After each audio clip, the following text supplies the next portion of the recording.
to Advise's webinar, or LinkedIn Live. Today's topic is going to be on DRGs and the similarities and differences between how domestic and international plans approach DRGs, how program integrity may differ between countries and how they approach those things.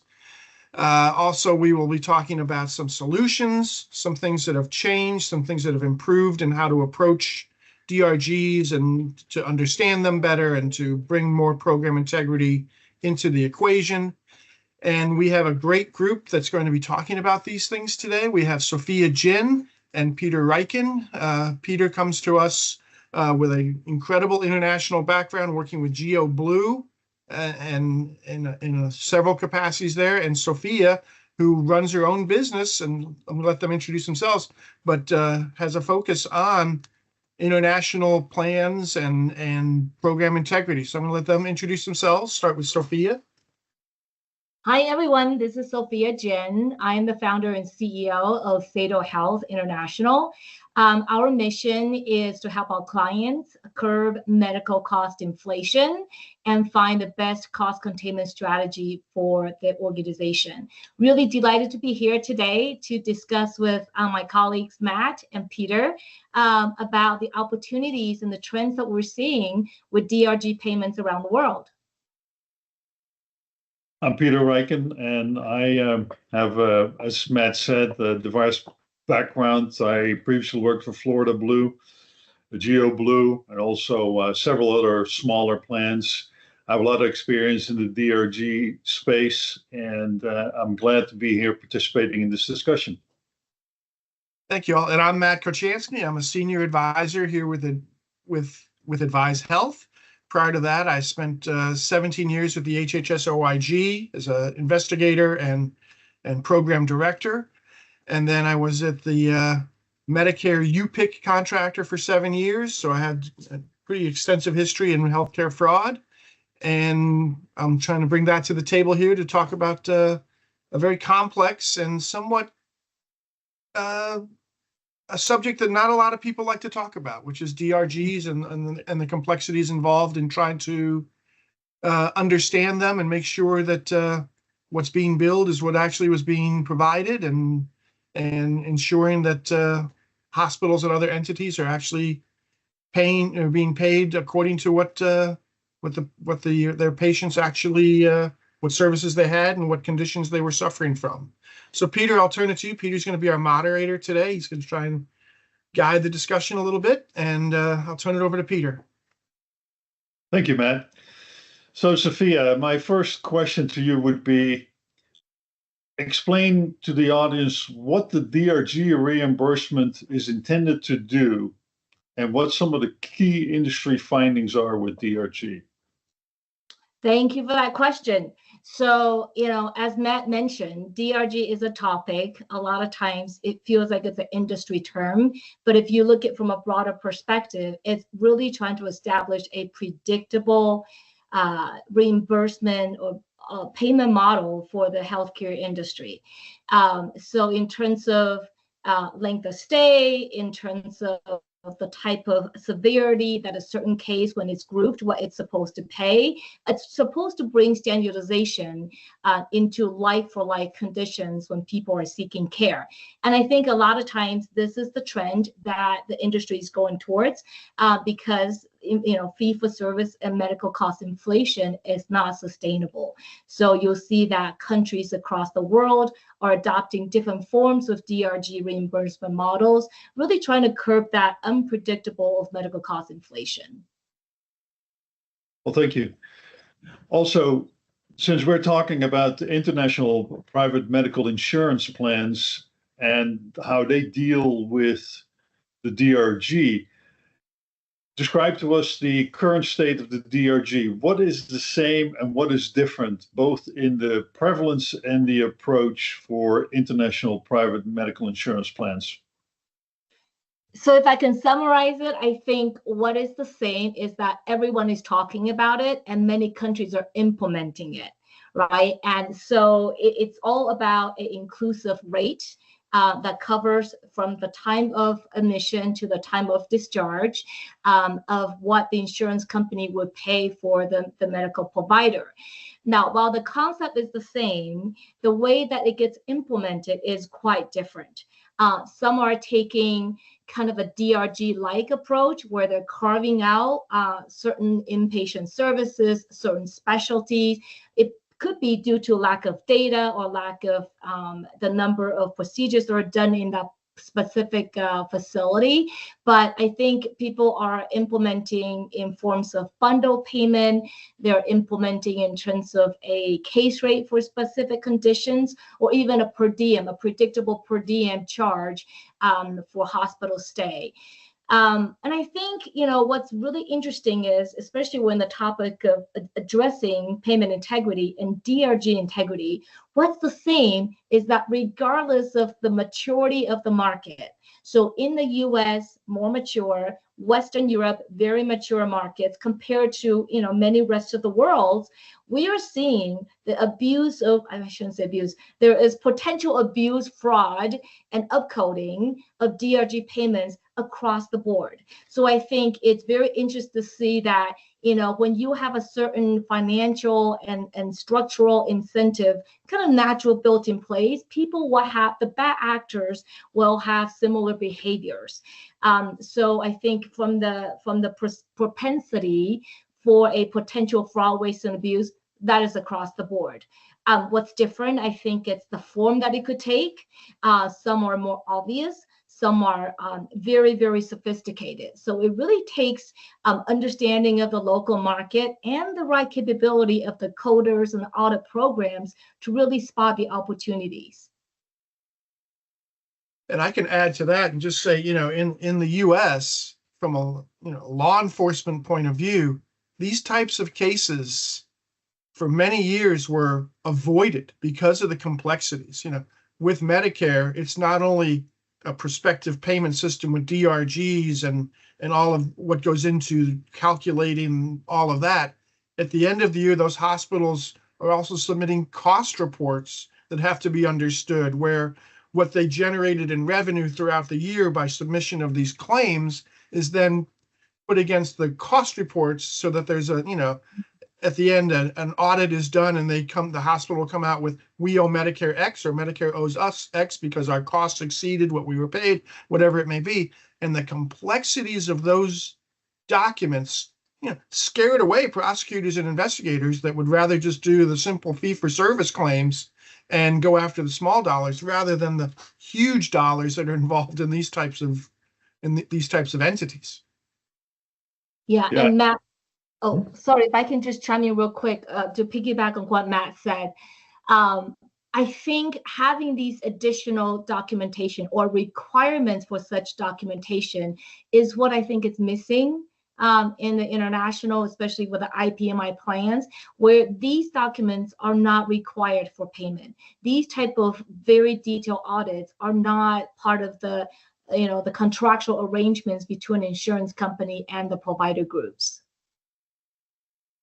So, as an investigator, what would you recommend as the key factors to look at in fraud, waste, and abuse when you're reviewing a DRG bill? Yeah. Well, to start off with, one of the things we've seen improve is data analytics in this area, and the creation of models specific to DRGs and institutional billing that we didn't have years ago. We now have that. And what they look for is similar to any fee-for-service case, those patterns that show outliers, hospitals billing, the most, cost, the highest cost DRGs over and above their peers, and if they're doing so, I'll give an example. Septicemia is the most commonly billed DRG in the United States. It's actually twice, it appears twice in the top 10. One at number 1, where it's the more complex one, where there's complications within 96 hours. And then it's also number 6, where the complications are further back than 96 hours. So you see it twice in the top 10. So that is an area of potential vulnerability. So if you see hospitals billing for septicemia above and beyond the percentage of times that their peers do, that's an area that you can look at. The other side of that same coin is when they're billing it, one of the things you can look for is length of stay. This is such a complex, DRG that it is paid more than anything else. Why is the length of stay of that person or their patients less than the average of their peers? So you see they're billing it more, patients are there less amount of time, their costs are less, but their revenues are more. Those are some of the things they start looking at with those types of audits. And Sophia, in the international space with these DRG bills, are there any additional items you would look for? Yeah, so I agree with what Matt said. Once we have the data, it's crucial to look at these different patterns. In addition to that, I think understanding the plan sold within the IPMI plans, right? These plans are usually with very high benefit ceilings, low to no deductibles. I think understanding, the patterns of the usage pattern of that particular demographics of this with the IPMI plan is really important in how you would design and structure your analytics to pull out what you think is abnormality. Because what may seem normal in the US or abnormal in the US could actually mean something else in a different country. So I think by integrating the specific plan designs or ceilings or specific carve-outs or specific product languages and coverage languages into your analytics, then can help you spot, what is supposed to be normal pattern versus not. I think the international market is really ripe for these type of closer look at billing and payment, especially within the DRG segment, is because a lot of times with the IPMI open network structure, many carriers are fearful or they kind of steer away from any potential provider abrasion, right? And they don't really want to call the doctor or call them out on certain billing practice. And so I think starting to change that conversation by using data as the right currency, I definitely think I would love to hear, Matt, your experience in terms of how do you educate provider in a way that is actually constructive and that can change behavior. Yeah, with Advise, we conduct these first pass, second pass audits. We have the coders in place that do the long line item, claim by claim examination of what was actually going on in the hospital. We avoid as best we can any type of medical necessity questions and go to the coding of it. Was this coded correctly? What was the line items in the hospital bill that had support in the documentation versus what didn't? And we come up with, our audit findings based on those things. And the education of the provider then doesn't get into whether they were practicing bad medicine or providing poor quality of care. It was they had to be educated on how best to document what's in the case, what's in the medical record to support what they're billing, as well as showing them the guidelines and policies in place for how to use specific DRGs, what is necessary, what is needed to be seen in the hospital record to support that type of billing. So it's making it more educational than confrontational and handling things at the right level. And many times it's, hospitals it's very complex. They don't have the wherewithal to understand it completely. It's getting them to that point where the end result is a better provider that's better educated, better trained, and is then billing, more in accordance with the guidelines and policies. And it's only the rare instance, that tip of the sword, where it's someone's legitimately trying to defraud the system. And so we try to treat the entities and the people in line with what the facts are showing us that the behavior is showing. and we'll save the handcuffs for the HCAs of the world that were, everything was an outlier because that's what they were told to how to bill it, that type of thing. Yes, that's very interesting.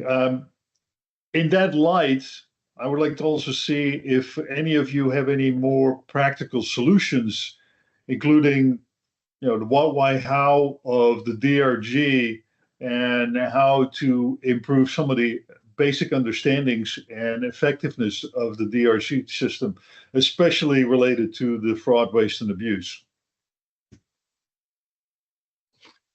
Now you want to go first? Sure, I'll go first.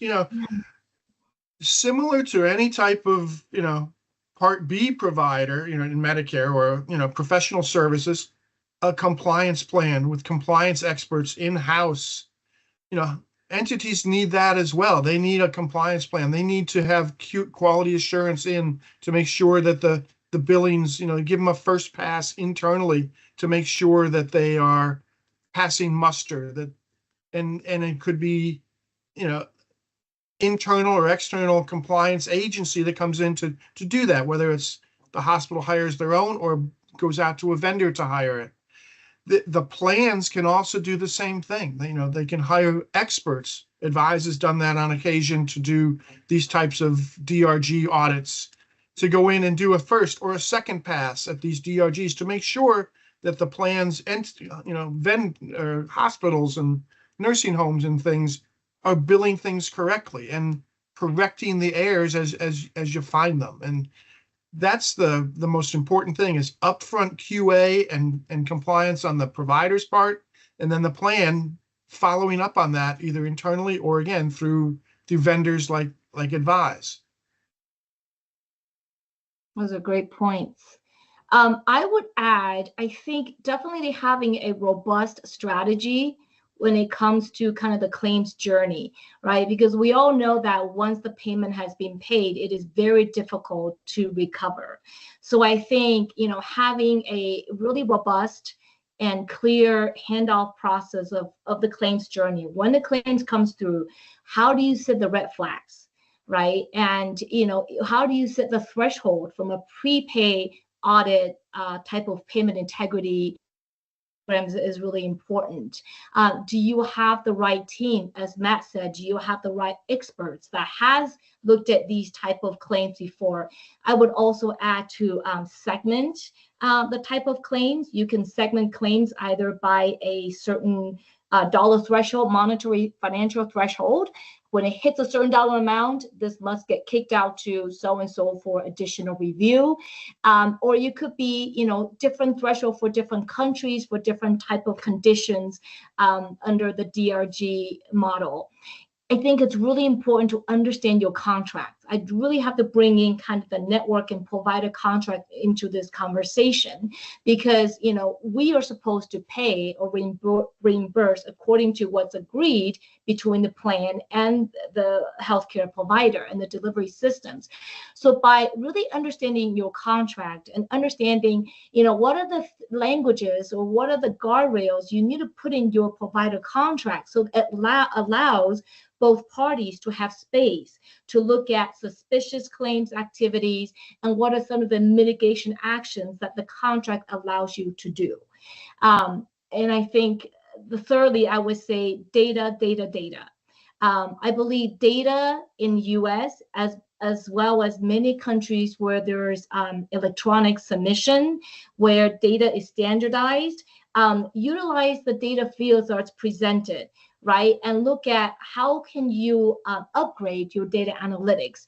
How do you use kind of and I think Advise use a lot of AI models, right? As they are working with public entities, private entities, government entities, large or small, they are adjusting their analytics in order to pick out, what are the specifics of that region. And similarly, we can do that internationally. Think of, every international region or country or even product tier as a small subset of itself. So how do you have different strategies when it comes to analytics to pull in so you can study the pattern and then predict the trends? I think there's so much opportunity given that, and Peter, you know this, you worked at GeoBlue. I worked for Cigna, United, and Aetna in the payment integrity programs. We know how much room there's still left, right? There's so much low-hanging fruit. And so if we can work with the health plans, understanding what are the countries that you're most concerned about? Where are you seeing medical cost kind of rising above your expectation? And how do we pinpoint down to what the problem area is, and then either adjust your contract, improve your relationship with the providers, or acquire a vendor such as Advise that has the right technical expertise and human knowledge and intelligence and experience to help you address the problem. Well, that was a perfect closing, Sophia. Thank you very much. And to our audience, if you have any further questions on DRG or need help with DRG, feel free to contact any of us. And you can also directly reach out to Advise Health for any assistance. We're more than willing to help you, educate you, and help you further along the road of getting a grasp on the DRG claims that you're receiving, whether they're domestic or international, and be able to help you further and show you where there are improvements possible in the whole process and be able to be effective in managing these claims. Yes. Thank you, Peter. Thank you, Sophia. It was great having you here. Hope to have you on again to talk about this and other subjects. This is a great conversation. I hope everybody enjoyed it. Please, again, contact Advise Health if you have any further questions or suggestions. You can contact Peter or I directly, or Sophia directly. And again, thank you so much. We've got other webinars coming up. I think they're scheduled all the way through the fall with a lot of different subjects. I think you'll enjoy them. Please get our weekly newsletter. If you don't get that, I'm more than happy to get you signed up for that. Just go to our website, advisehealth.com. Sign up for our website, our weekly newsletter. You get our blogs, our updates, all of the OIG podcasts, all of that. So we'd welcome you to join us there. Having said that, thank you all very much. We will talk again in the near future. Thanks. Have a great day. Thank you.